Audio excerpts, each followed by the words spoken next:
So, in 1917 has now been released on Netflix, and I'm now a history channel who has no idea for my next video, so here you go. During COVID, we had a lot of spare time, and since most of the games I'm looking forward to are not coming out for a few months, I might as well binge Netflix. And as a connoisseur of history films, a review seemed to be just the right thing to do. But what film? What to do? I was stumped. Maybe Saving Private Ryan? Maybe Band of Brothers? Possibly even A Bridge Too Far? But a stroke of luck occurred.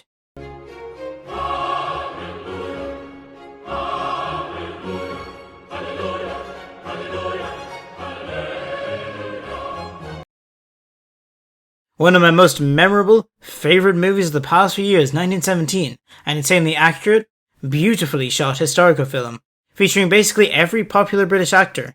Now this video will be divided into sections, and where else to begin but the...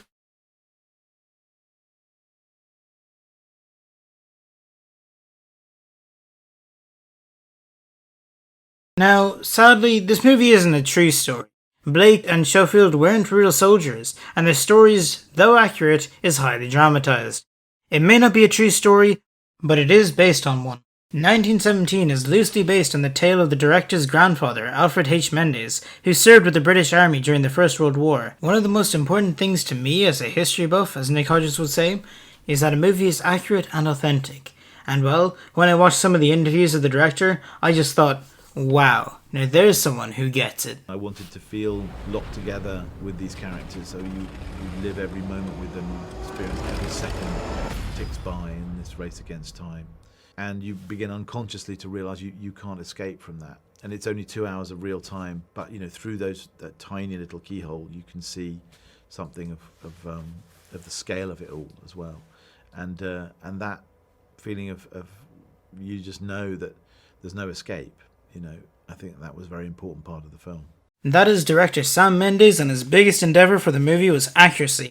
He even hired two very fine historical advisors, Andy Robertshaw and Peter Barton, who are world-renowned, and one military advisor, Paul Biddes.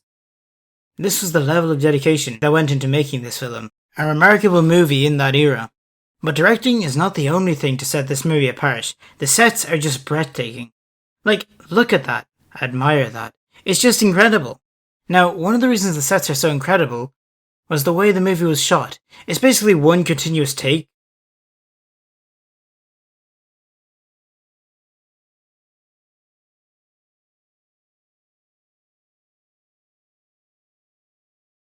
Like, at some points the camera is a character, and this expert cinematography is all down to Roger Deakins. But no matter how accurate a story is, or how well it is produced, one of the most important things is a good plot. Now, spoilers from here on. Please, for your own sake, watch the movie. Before this, or after anyway. We start in a field, beside a grove of trees, as we see Blake get woken up and told to pick someone for a mission. Thinking it's a simple mission, he chooses Schofield, his friend, and they go to meet one of the dads from Mamma Mia. He tells them their mission. You see, the English thought that they had the Germans on the run, but it turns out it was a trap. Blake and Schofield now must race against time to save the 2nd Devons. They must cross over into enemy territory to deliver a message that could potentially save 1,600 of their fellow comrades, including Blake's own brother. They must travel through no man's land and find the regiment near Akust. Pretty simple, right? Yeah, not so much. So now, we must follow Blake, our main protagonist, on his adventure to save his brother. It is all set up for a fine story, and...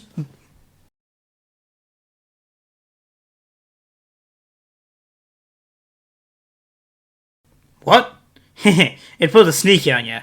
Our main protagonist is in fact William Schofield, which is honestly just crushing, especially since he dies trying to save an enemy. He really is the definition of innocence, in comparison to Schofield, who fought in the song. See what I did? Yeah, I totally planned that. Well, if you watch that video, you know the absolute hell he must have gone through. So yeah, a bit of a subversion. We're mostly used to the new blood being shown the horrors of war and surviving, while the older mentor type either dies or sacrifices himself. Like, that's the cliche, that's the norm. But no, not this time. And the transition between them is perfect. Like, I didn't even notice it. But, as pointed out by Lady Knight the Brave, who did a much better review than me, the camera starts following William a lot more, and then boom, he's suddenly the main character. It's such a tragic ending, and what's even worse, William gets roughly 5 seconds to mourn before getting back on the road. He must continue the mission for Harry's sake. Now it's all he has left. He's picked up by a group of soldiers moving towards Akust, and one of the most shattering lines in my opinion is delivered. It doesn't do to dwell on it. Don't dwell on it. That's all William can do. Not dwell on it. And keep moving forward. Just keep moving. He begins to become more desperate with each passing moment. Then, the bridge to Akust is blown, and we come up to the only noticeable cut in the movie. And it's just...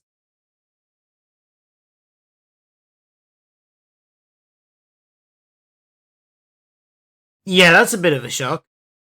And then, well, I don't really want to spoil this, but it's one of my favourite scenes. Going through the ruined town. It's powerful, brilliantly acted, written, and most importantly shot. That's the most impressive thing about this movie. I keep saying it, but like genuinely, the cinematography is amazing. It's basically all done in one shot, or at least it looks like it. And this is all thanks to Roger Deakins. He worked on the movies such as Blade Runner 2049 and Sicario. Both of these movies use extensive long shots. But for 1917, he went the whole hog, trying to make the entire film in what seems like one continuous take, and he definitely succeeded. Like, name 3 cuts in this movie. Yeah, you can't, unless you have really amazing eyesight.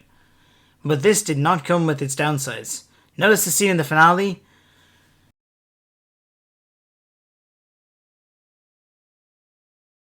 Yeah, that wasn't meant to happen. He just tripped and had to catch up with the camera. Like, just listen to this. It's just you running and just when you bump, everyone's bumping into you and you... Yeah, well, that's a mistake that made it in. That wasn't meant to happen. Really? Like, yeah, we're doing this scene and it's, a point in the film and my character's got no choice but to make this big run and this attack's happening simultaneously. And again, we'd rehearsed it for weeks and we'd rehearsed that you didn't get knocked into and then on the day, you take some hits, but the rule is you don't stop unless they say stop. So the sheer dedication to this movie is just... please, I beg you, just watch this. Do it right now. Go. I'm not joking. I'm not leaving till you go. You know, I am talking to you. You know who you are. Watch the movie. Anyway, yeah, this is just... and this scene, it's so well lit and just, it does everything just right. But this video has been taking long enough to write, and this part honestly just isn't scripted. It's taken too long. I'm going to bed. It's too late. Anyway, this took me so long to write and make, and I'm going to have to do a lot of editing. Oh, so please, subscribe. Let's see if we can get to 100 subscribers by the end of the year. Please, I need this to be worth the time. Go on, make accounts. Do it.